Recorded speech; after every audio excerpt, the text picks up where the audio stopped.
Hi, I'm James Martis with Plus One, a proud member of NTCA, and I want to welcome you to the Smart Rural Community 3-part Senior Safety Series designed to keep you safe online. You can expect to learn how to create strong passwords, what to do if you experience a data breach, and how to recognize phishing attempts before they catch you. Whether you watch the videos individually or as a complete set, you'll discover helpful tips and tools presented in a practical and straightforward way to protect yourself confidently. Your guide to online safety is around the corner. Well, let's jump into passwords and protecting yourself online. So what are we looking at here? Team Password puts together a list of actually the top 50 most common passwords used today. I'm showing you the top 24. Why? Because probably there's one on here that you've either used before or unfortunately might still be using today. Everything from something as simple as 123456 to admin to monkey to welcome to some form of the word password. And we know we shouldn't be doing that, right? Let me give you some other password statistics that I hope after hearing them will frighten you a little bit more. But the average person today manages 168 passwords. Now, in doing the research for this session, I found everything from 80 to something over 200 passwords that we tend to be managing. And obviously it depends on our age, whether we're still working or not. But even if you're someone who is 60 and over or a senior, you've got 30 years of passwords that you created over 3 decades. Multiple accounts that you may not even use anymore. You've completely forgotten about, but still exist with a password that you actually might still be using today in another account. A 12-character password is 62 trillion times more difficult to crack compared to a 6-character password. Now, you don't need to remember that number, but what's most important to know is that obviously the longer the password, the harder it is to crack. Multi-factor authentication, or MFA, or two-factor authentication, 2FA as it's often called, blocks almost all attacks. And so this is a very important point. It's something I'm going to cover a little bit later. So in addition to your username and password, you often will get another factor, normally a texted code to your cell phone or smartphone that you also have to enter. Hackers have published over 555 million stolen passwords on the dark web since 2017, and this was something noted in 2020. So think about that. Over the last 5 years, how many more millions and millions of our passwords exist on the dark web and are being sold to nefarious actors? 80% of hacking incidents are caused by stolen or reused login information. And about half of us still use the same password for all of our accounts. Now, if you don't use different passwords for your accounts or use password managers, this is the most important point I'm going to tell you in this session. And it's these last 2 statistics that I hope bring that home. 60% of us say that we get lazy when creating passwords because it's hard. It's hard to remember lots of passwords. But now over a third of us are now saying in surveys that we're using password managers. And these are increasingly important. And I'll explain that a little bit later on how you can get one set up if you don't already have one. Now here are some workplace practices, and you might think, why are we talking about workplace practices? Well, the reality is that many of these practices bleed into our personal lives as well. A third of workers say they use their child's name or birthday for their passwords. I'm sure many of us personally do the same thing, whether it's for a bank account or a Netflix account. We've got almost half of workers, or over 4 in 10, reusing passwords from personal and work accounts. So if you're someone who's retired, it's very likely that maybe a password you used at work, you're now using on a personal account or vice versa. You've got almost 2 in 3 workers writing down passwords on sticky notes. I remember my mother having many sticky notes with passwords around her desk or inside her purse or inside a wallet because that's how she tried to remember them. And I know many of us still do that today. 2/3 of us are sharing passwords via text message or email. I'm guilty of that. I've sent text messages to someone at work needing a password to log into an account, and I've texted them the password, something that I clearly shouldn't do. Half of us are just writing down our passwords on a plain text document on our computer. Now, this is at work, but I know that many of us do this at home as well. One report shows that employees reuse passwords 13 times on average. And this is from LastPass, a password manager. So they have actual data of people who are using a password manager and still reusing passwords with their password manager. We should put our hair on fire because they're already using a password manager. So why are they doing that? And almost 2/3 of companies have more than 500 passwords that do not expire. We've all felt the inconvenience of being told it's time to change your password, whether via email or text. And why does that happen? Because the application recognizes whatever it is that we're often reusing our passwords or have passwords that are too easy to break. So they're trying to force us, in one sense, to get a little creative and to hopefully not reuse our password. But the reality is, just because I'm forced to change my password doesn't mean I don't just change it to another one that I'm reusing. And that's why sometimes when you type it in, it'll tell you, hey, you've actually used this password before, you can't use it again, because they know that that's what we do. And why cover all of these statistics? Because the reality is, whether we're 18 or 68, there's really only so many passwords we remember or can remember. In fact, statistically, when I was doing research for this survey, for this session, I found that whether it was a study done over a quarter a century ago that found that we on average only remembered 4 to 5 unique passwords, Microsoft did a big study a few years later. They found that we did about 6.5 for an average of 25 accounts. And another large study was done in 2012 that found that on average, we remember about 4 unique passwords. So no big change from even over a quarter a century ago. So if we're managing 20, 40, 100, 168 accounts, how are we doing that if we really only remember about 4, 5, 6, or 7 passwords? Well, we're reusing them, unfortunately, and that is very, very dangerous. And why do we need strong passwords? Well, we need them to protect our accounts because those are what protect our identity, it protects our money and our finances, and it protects our data, including our health information. If you crack my account in one account, and I'm reusing that password in other accounts, I've just given you access to my entire life potentially, my entire finances potentially. It's not something we want to do.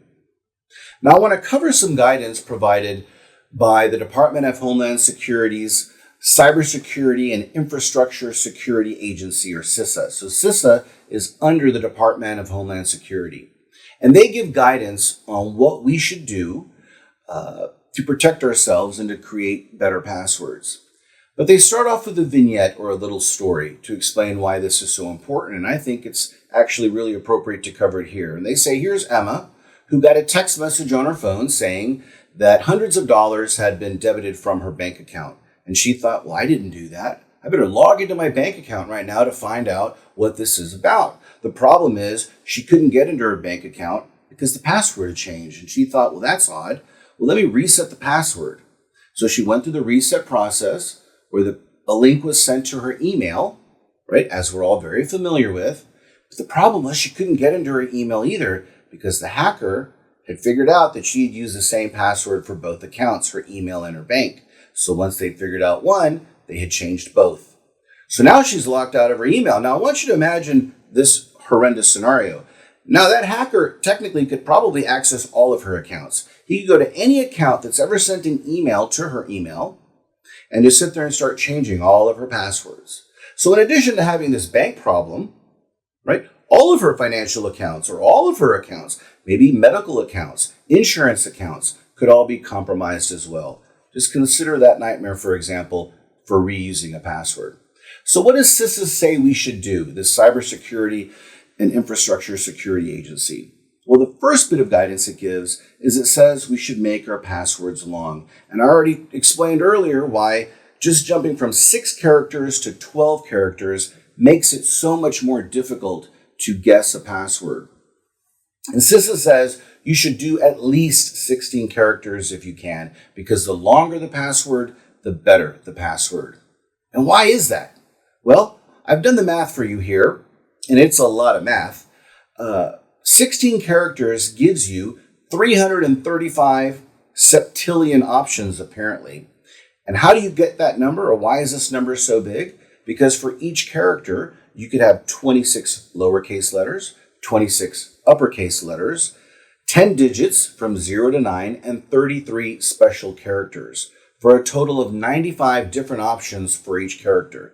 That's 95 to the 16th power, coming out to this gigantic number on the screen. That's why we want our passwords to be 16 or more characters long, to make it that much more difficult. So one, make them long. The second bit of advice that CISA gives us is to make them random. We don't just want a 16-character word that's easy to guess. We want it to be a long combination of those uppercase and lowercase and numbers and symbols, right? So that it doesn't make any sense and it's not something that we can remember. If you're looking at the screen here, that YUC $8 so forth is very hard to remember. I probably wouldn't even remember that to use in one instance. But that's why we want to use those and make them that hard, because we don't want them to be easily memorable or something that can be hacked. The third bit of advice is to make them unique, meaning do not reuse the same password in more than one account, which I think we can all recognize we're all guilty of doing at some point or another. I'm still guilty of it today, right? I still have some accounts that I should probably close down because I've reused that password on other accounts. But the reality is if anyone ever breaks into that service, even if I haven't used that service in 10 years, and think of it, if you're a senior, I guarantee you have created accounts that you haven't even thought of in 5 or 10 years that still exist. Now imagine if that company gets breached. Someone cracks that company's data. They steal your password from that account that you're reusing years later in other accounts. You forgot about that service entirely. Well, now they have access to break into your other accounts today. And that's why you want to make sure that they're unique. So again, what does CISA under the Department of Homeland Security say? They say make them long, make them random, and make them unique. But again, how are you going to remember these incredibly long, unique passwords? Well, this is probably the kicker of the advice provided by the Department of Homeland Security. And arguably the most important lesson in this session is to make sure that you're using a password manager that statistically a little over 1 in 3 of us are doing today. So we need the rest of us to begin adopting password managers as well. And that's an application that creates the long passwords for us. We don't even know them ourselves, and it fills them in for us as we're logging into our applications. All we need to know is one super hard master password for ourselves. And why get them? Because we have too many passwords. If you're managing over 100 accounts, think I've got a couple bank accounts, maybe an insurance account, a Medicare account, a Netflix account, I've got a Zoom account, and I could continue going on and on. How am I going to remember all of these 16-character passwords that are unique for each account? I can't do it. I'm not that smart. Most of us aren't. You need an application to do that for you. Browsers do offer rudimentary solutions, and they're certainly better than nothing, but they're not dedicated to that purpose. And I would prefer to have a company that's focused on the security of password management to manage all of my passwords. Now, Apple and Google do have free options, and again, they're better than nothing. But again, my advice to you would be to get that dedicated solution that's designed to be elegant and smooth and quick and just works well, because that's what it's meant to do. Now, if you're out there and you've never even looked at password managers, I'm not pushing any one of these in particular. I don't own stock in any of these, but here are 4 sort of name brand password managers and how they're described by other technology companies, whether it's Wired, CNET, or TechRadar, just to give you an idea. Wired says that Bitwarden is best for most people, while CNET says it's the best overall, and TechRadar says it's the best with a free option. Wired says that 1Password, that's the one that I use. Again, I'm not pushing this one in particular. It's just the one I'm most familiar with. Wired says it's the best upgrade option. Well, CNET says the best premium option. And TechRadar says it's best for families. And so forth. You can see what they say for Dashlane and NordPass as well. Now, these are just 4 password managers and how they're described. There are many other password managers out there, and you should check them out to look at the cost, to look at the feature set that comes with each one. But these are 4 popular ones just to get you rolling if you're not familiar with them at all. Now, you may be asking yourself, how much do these things cost? Well, as I mentioned, there are free options, but as we tend to know, if it's free, it's usually very limited. And it is very limited.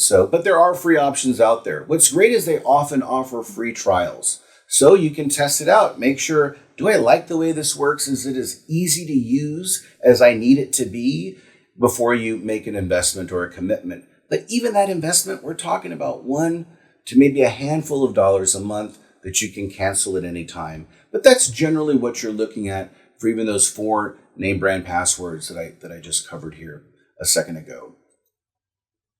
Now, if you get a password manager, and I'm often asked about this, well, James, what if somebody cracks your password manager password? Don't they then have access to all of your other passwords?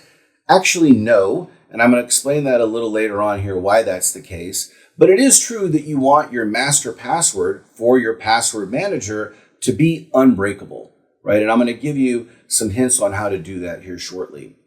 But you should still consider turning on multi-factor or 2-factor authentication, which is getting that extra factor. And again, I'll talk about that a bit here in a minute, but that's always something you should turn on the other accounts, like your bank accounts or your financial accounts or your medical accounts, that way to further protect that data. So if you download a password manager onto your phone, you then can also download that application for the browser that you use on your computer or your tablet. So if you're using Chrome or Safari, for example, it's just a browser extension that then syncs with your device, with your handheld device, so that way the password management is happening. And then when you're logging into an account, the password manager knows what to do. It can automatically enter in your username and your password for you. And what's great, the password manager, you can tell it, create a password that's 16, 20, 25 characters long, and then that's all you know. And then it creates the password, sets up the account, and then it'll enter in that information for you the next time you need to log into that account. But it can also enter in other information. Think credit card information, your name and address. We have to fill out forms all the time online. You can put that information into your password managers and have them fill in those forms, because it's really the same concept, right? It's filling in a username, it's filling in a password. It can fill in other data that you tend to fill in consistently, personal data, medical data, account information. You can put it in the account so that way it's in there. You don't have to spend the time doing it when every time you've got to do it, the password manager will just do it for you. And that's why you want these dedicated solutions, because they're so good at doing that. And I want you to remember, though, that the most important part is the password management. So if you don't want to use all these features, or you feel like, James, my goodness, this is a whole lot here, I don't want to have to look at all this, don't worry about it. Don't look at it. Just use the password management. But I'm going to show you why these other features are also beneficial to us. So in this case, we're looking at the Watchtower, which is provided by 1Password, the one that I'm most familiar with. And it'll give me a snapshot of compromised websites that maybe my email address has been found in from a data breach. It'll show me how many times I'm reusing a password, or tell me, hey, James, out of all the accounts that you've got, these are some weak passwords that you should probably update. And it's as easy as I go to the account, log in, and change the password. And I tell the password manager to create a complex password. And when I say tell it, it's literally just clicking a button. I say, yep, there's a new password. It just generates this long string of gobbledygook that I'm never going to remember. It's just going to manage. It adds it to that account. And now I can go about my day. And now I've got effectively an uncrackable password. Now, again, that password manager, though, does need a strong password. So what should we do about that? It should not be your child's name and their birth month, right? I think we've already agreed and covered that. We can't use that anymore. What we should use are things like a story or mnemonic device, create a sentence that's personal to you, and then turn it into an acronym, for example. So my first car was a blue Honda in 2005, might become MFCW ampersand BH underscore 2005 exclamation point, right? So it means this sentence that's personal to me, that really nobody else may know, but now I've changed it up because I've turned it into an acronym and I've added in numbers and some symbols, right? That becomes increasingly very hard to crack. And those are the types of things that we should do. We also might create a passphrase, as I've covered before. Something like, I always eat breakfast at 7 could become something like 1A3B at 7 exclamation point. So again, make it strong, make it long, but make it personal, something that you can remember and you know how you've changed it up. Now, I've mentioned MFA or multi-factor authentication or 2FA, two-factor authentication. They essentially mean the same thing a couple of times now. And really all I'm talking about, and we have all done it before, most of us have, is getting that texted code to our cell phone. It's really an extra factor. So if you think about it, there's the username as a factor. The password is the most important factor that we're talking about here. And then a third factor might be a texted code to my phone before it allows me to actually access the account. And we're all very familiar with this. And you saw the statistic that if we do that, we effectively make it almost impossible to crack our accounts, because even if you got my username and password, you can't log into my bank account if I have MFA or 2FA turned on, because you still have to have access to the code that's going to be texted. And that's why it becomes effectively uncrackable, at least on a personal level, accessing that particular account. Now, there are many factors out there. It could be another password or a PIN.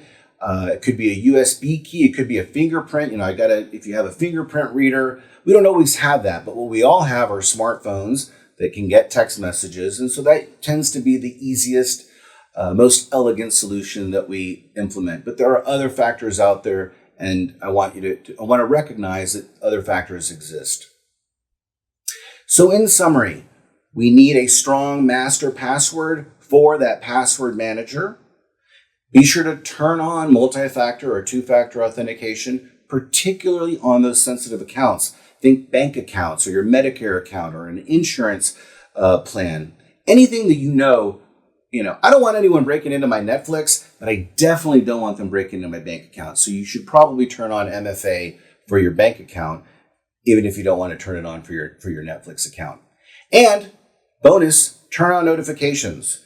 Increasingly, you can get notified with almost any financial institution when anything has happened on that account. So you can get a text message to say, hey, a charge just occurred. You just bought something, or money was wired, or money was transferred or withdrawn.